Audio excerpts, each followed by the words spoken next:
Sahabat petunjuk Al-Quran. Sebelum kata-kata ini masuk ke telingamu, sebelum maknanya meresap ke dalam dadamu, izinkan aku bertanya dengan suara yang mungkin akan mengguncang sunyimu. Selama ini, kepada siapa sebenarnya engkau hidup? Kepada dunia yang fana? Kepada pujian manusia yang berubah seperti angin? Atau kepada dirimu sendiri yang kau kira kuat, padahal rapuh seperti bayang-bayang senja? Duduklah sejenak. Lepaskan beban hari ini, tanggalkan hiruk-pikuk pikiranmu, dan biarkan jiwamu duduk bersimpuh dalam keheningan. Karena perjalanan ini bukan perjalanan keluar, melainkan perjalanan pulang.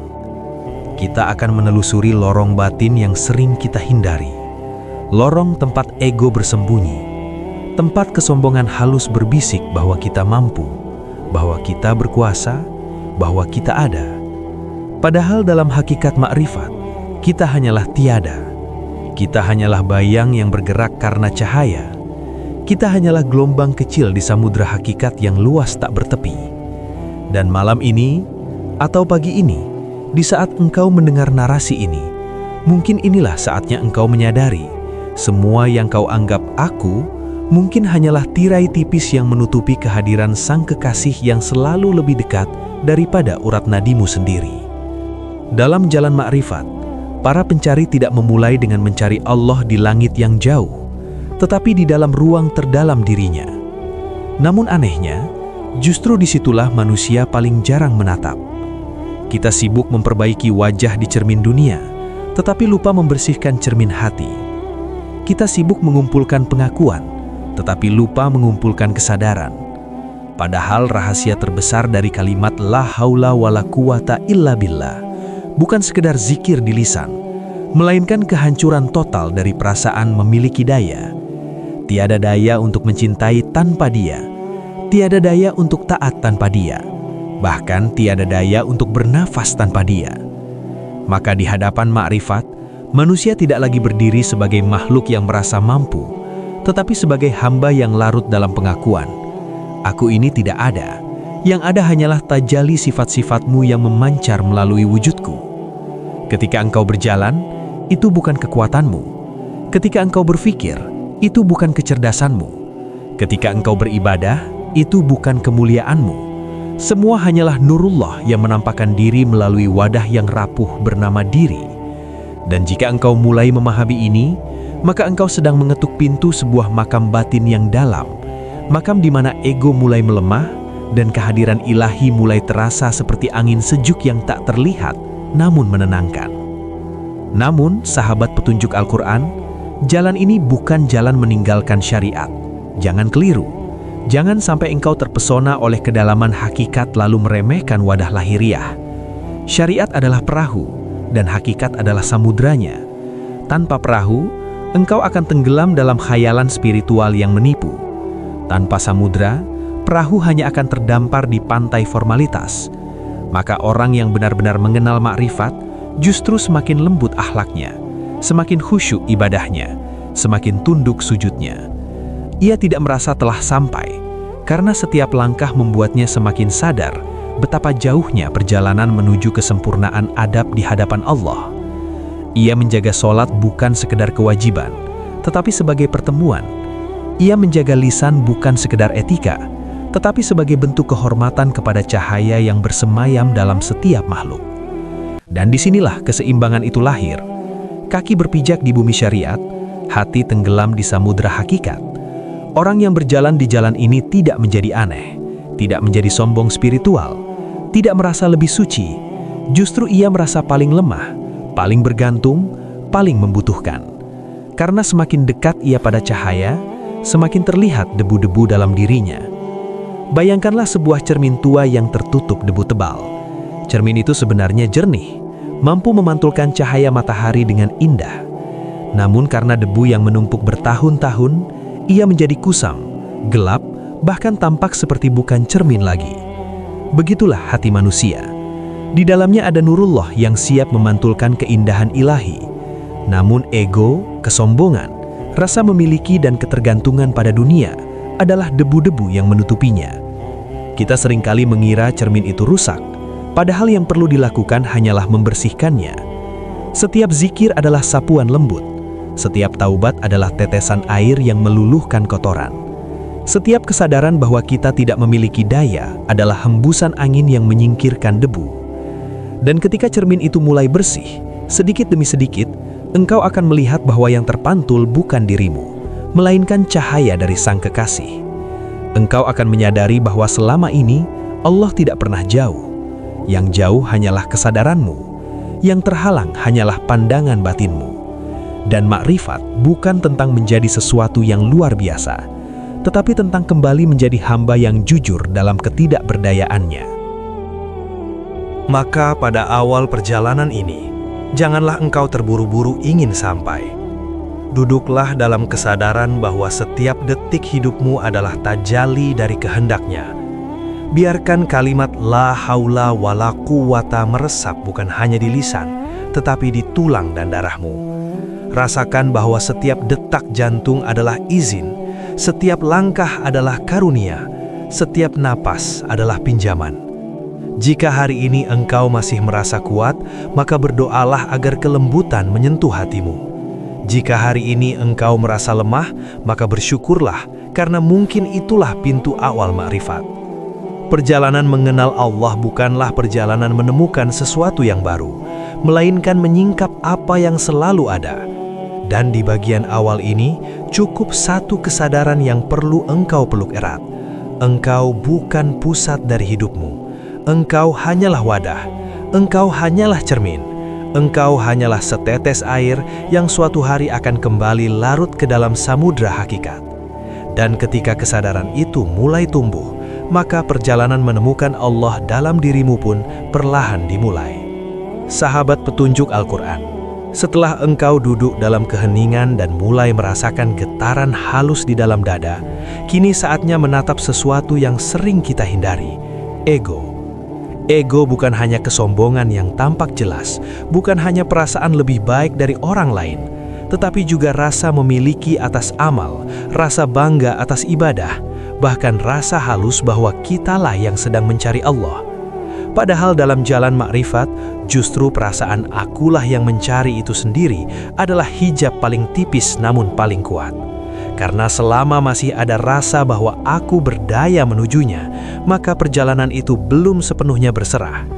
Kalimat la haula wala quwata illa billah bukan sekadar pengakuan lisan, melainkan kehancuran total dari pusat ego. Ketika engkau benar-benar menyelaminya, engkau akan melihat bahwa bahkan keinginanmu untuk mendekat kepada Allah pun adalah tajalli dari rahmatnya. Bukan engkau yang berjalan kepadanya, tetapi Dia yang menggerakkan langkahmu. Bukan engkau yang rindu, tetapi Dia yang menanamkan rindu itu. Maka di titik ini seorang pencari mulai belajar merunduk, mulai belajar melepas klaim atas segala sesuatu yang selama ini ia banggakan. Ia menyadari bahwa dirinya hanyalah wadah yang dilalui oleh kehendak ilahi. Ego seringkali bersembunyi dalam bentuk yang paling halus. Ia tidak selalu datang sebagai kesombongan yang tampak jelas atau sebagai keangkuhan terang-terangan, tetapi sebagai kelekatan atas identitas spiritual. Seseorang bisa saja rajin berzikir, tekun beribadah, dan terlihat khusyuk, namun diam-diam hatinya masih memeluk perasaan, "Aku sudah dekat." Inilah jebakan yang paling sunyi. Karena semakin dalam seseorang berjalan tanpa bimbingan kesadaran, semakin mudah ia terperangkap dalam bayang-bayang dirinya sendiri. Maka para arif mengajarkan, jangan pernah merasa sampai, jangan pernah merasa mengenal. Setiap kali engkau merasa dekat, katakan dalam hatimu, aku masih jauh. Setiap kali engkau merasa bersih, katakan, hatiku masih berdebu. Bukan untuk merendahkan diri secara palsu, tetapi untuk menjaga ruang kosong agar cahaya tetap bisa masuk. Hati yang penuh dengan klaim tidak bisa memantulkan nurullah. Hati yang merasa memiliki tidak bisa merasakan tajalli. Maka perjalanan makrifat adalah perjalanan membersihkan rasa memiliki, membersihkan rasa menjadi, hingga yang tersisa hanyalah kesadaran bahwa kita hanyalah bayang yang bergerak karena cahayanya. Namun ingatlah sahabat petunjuk Al-Quran, membersihkan ego bukan berarti membenci diri. Jalan ini bukan jalan menyiksa batin, bukan jalan menolak kemanusiaan. Justru makrifat mengajarkan kelembutan kepada diri sendiri dan kepada orang lain. Ketika seseorang mulai melihat bahwa semua manusia adalah wadah tajalli yang berbeda-beda, maka ia tidak mudah menghakimi. Ia melihat orang yang jatuh dalam dosa bukan sebagai musuh, tetapi sebagai cermin. Ia melihat orang yang lalai bukan sebagai objek cemooh, tetapi pengingat bahwa dirinya pun rapuh. Disinilah akhlak lembut lahir sebagai buah dari kesadaran ma'rifat. Orang yang benar-benar menyadari bahwa dirinya tiada, tidak akan sibuk merendahkan yang lain. Ia justru akan sibuk merawat hatinya sendiri agar tetap jernih. Ia menjaga syariat dengan penuh cinta, bukan dengan beban. Ia sholat dengan kerinduan, bukan sekadar kewajiban. Ia berzikir bukan untuk terlihat soleh, tetapi untuk membersihkan cermin batin agar pantulan cahaya semakin jernih. Dan semakin ia berjalan, semakin ia menyadari bahwa perjalanan ini bukan tentang menjadi suci, tetapi tentang menjadi jujur dalam kehambaan. Bayangkan setetes air yang jatuh dari langit. Ketika ia masih berada di awan, ia merasa terpisah. Ketika ia jatuh ke bumi, ia merasa kecil. Namun ketika ia sampai di lautan, ia kehilangan bentuknya. Ia tidak lagi bisa berkata aku setetes karena ia telah larut dalam samudra. Begitulah fana dalam makrifat. Fana bukan berarti lenyap secara fisik, bukan pula meninggalkan kehidupan dunia. Fana adalah lenyapnya klaim ego, lenyapnya rasa memiliki daya, lenyapnya keakuan yang selama ini memisahkan kita dari kesadaran ilahi. Ketika seseorang mulai merasakan fana, ia tidak menjadi pasif. Ia justru menjadi lebih hidup, karena ia tidak lagi digerakkan oleh ketakutan ego, tetapi oleh arus rahmat. Ia tidak lagi mencari pujian, karena ia tahu bahwa semua berasal darinya. Ia tidak lagi takut kehilangan, karena ia tahu bahwa dirinya pun hanyalah titipan. Dan di titik ini, hidup menjadi lebih ringan, lebih jernih, lebih damai. Bukan karena masalah hilang, tetapi karena pusat kesadaran telah bergeser dari aku menuju dia. Maka pada bagian ini, biarkan dirimu merenung dengan jujur. Lihatlah ke dalam hati, bukan untuk menghakimi, tetapi untuk mengenali. Di mana ego masih bersembunyi, di mana rasa memiliki masih menempel, di mana perasaan akulah pelaku masih kuat. Jangan takut melihatnya. Karena setiap kesadaran adalah awal pembersihan, setiap pengakuan adalah sapuan lembut pada cermin batin. Ucapkan perlahan dalam hatimu, La haula wa la quwata illa billah. Rasakan maknanya menetes ke dalam dadamu. Tiada daya bagiku untuk berubah tanpamu. Tiada kekuatan bagiku untuk dekat tanpamu. Jika engkau tidak menuntunku, aku akan tersesat dalam bayang diriku sendiri. Dan jika engkau tidak menegurku, aku akan tertidur dalam kesombongan halus. Maka bimbinglah aku, wahai Sang Kekasih. Bersihkan cerminku, lembutkan hatiku, larutkan egoku dalam samudra rahmatmu. Karena hanya dengan itulah aku bisa mulai melihatmu. Bukan di luar, tetapi di dalam kesadaran terdalamku sendiri. Sahabat petunjuk Al-Quran, ketika ego mulai merunduk dan kesadaran akan ketidakberdayaan mulai tumbuh, maka perlahan-lahan sebuah rasa halus akan muncul di dalam dada. Rasa itu bukan kegembiraan duniawi, bukan pula kebanggaan spiritual. Ia adalah ketenangan yang sulit dijelaskan dengan kata-kata. Seolah-olah ada cahaya yang pelan-pelan menyusup melalui celah-celah hati yang dulu tertutup. Inilah awal dari kesadaran tajalli. Tajalli bukan berarti Allah menjadi sesuatu dalam dirimu, bukan pula berarti dirimu menyatu secara hakiki dengannya. Tajalli adalah penampakan sifat-sifatnya yang memancar melalui wadah kehambaan. Ketika engkau berbuat baik, itu adalah tajalli rahmannya. Ketika engkau memaafkan, itu adalah tajalli rahimnya. Ketika engkau bersabar dalam kesulitan, itu adalah tajalli syaburnya. Maka semakin engkau merunduk dalam kesadaran bahwa semua berasal darinya, semakin jernih pula pantulan sifat-sifat ilahi dalam dirimu. Dan disinilah seorang hamba mulai memahami bahwa menemukan Allah dalam diri bukan berarti melihat wujudnya secara kasat mata, tetapi menyadari kehadiran sifat-sifatnya yang hidup melalui setiap detik keberadaan. Namun, perjalanan ini menuntut kepekaan. Tajalli cahaya seringkali datang dalam bentuk yang sunyi. Ia tidak selalu hadir dalam pengalaman yang dramatis. Kadang ia hanya berupa rasa damai ketika engkau bersujud. Kadang ia hanya berupa air mata yang jatuh tanpa sebab jelas. Kadang ia hanya berupa kesadaran bahwa engkau tidak lagi ingin menyakiti siapapun, bahkan dalam pikiran. Orang yang berjalan di jalan makrifat tidak sibuk mengejar pengalaman luar biasa. Ia justru belajar menghargai momen-momen kecil yang penuh makna.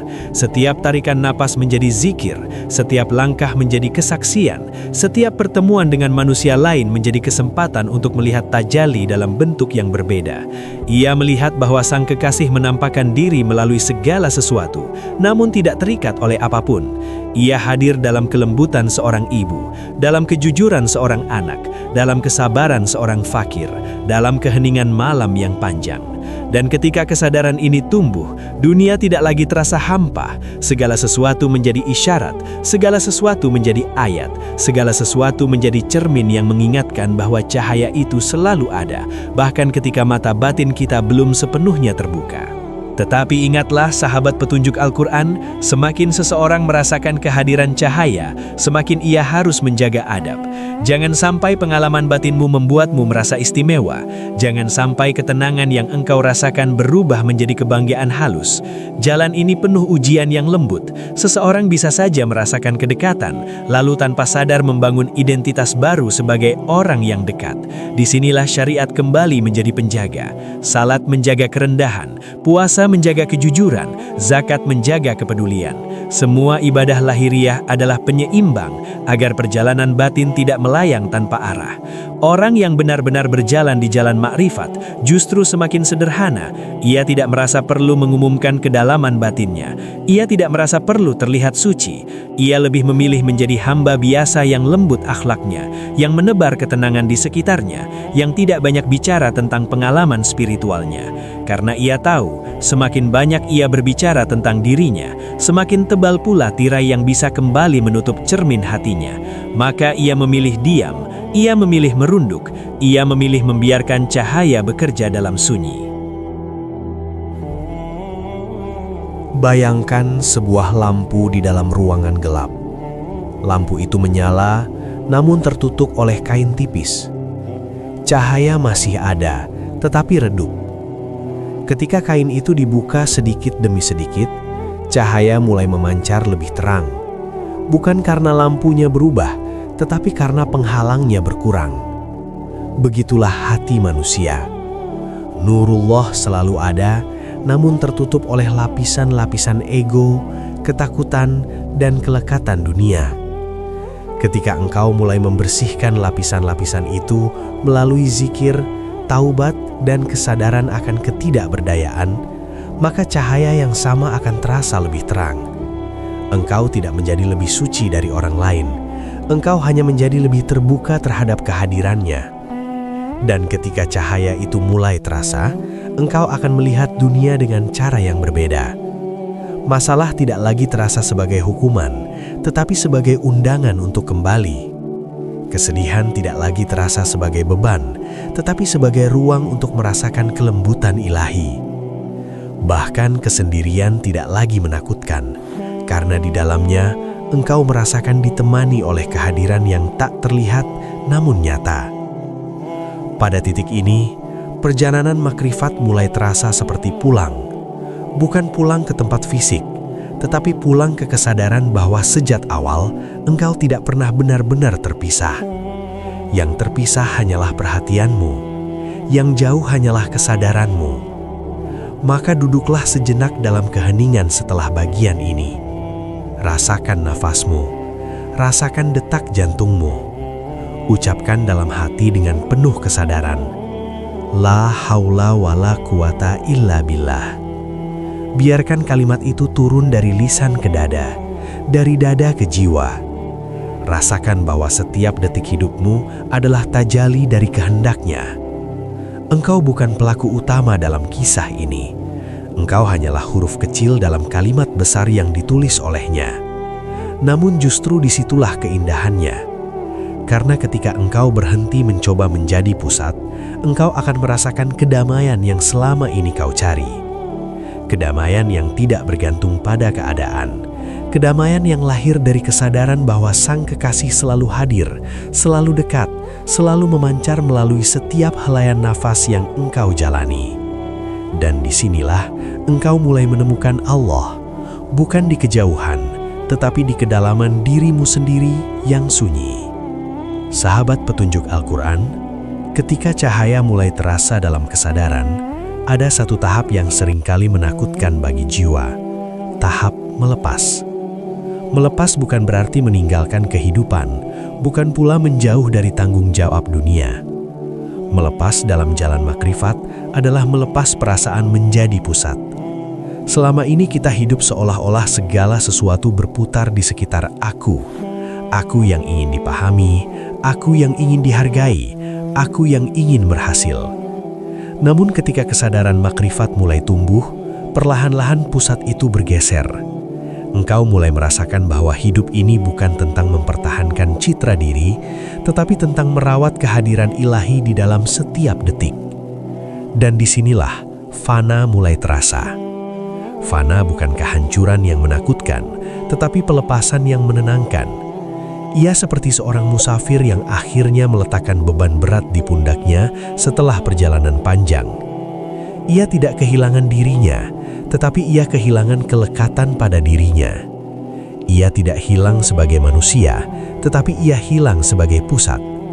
Dan ketika pusat itu hilang, yang tersisa hanyalah kesadaran bahwa segala sesuatu bergerak dalam kehendaknya. Namun, fana bukan akhir dari perjalanan. Setelah fana, ada bako, bertahan dalam kehambaan. Seseorang yang telah merasakan kehancuran ego tidak berhenti hidup. Ia justru kembali ke dunia dengan hati yang lebih jernih. Ia bekerja, ia berbicara, ia berinteraksi, tetapi tidak lagi dari pusat ego. Ia bergerak dari kesadaran bahwa dirinya hanyalah alat yang dipakai oleh rahmat. Ia tidak merasa lebih tinggi, tidak pula merasa lebih rendah. Ia hanya merasa menjadi hamba.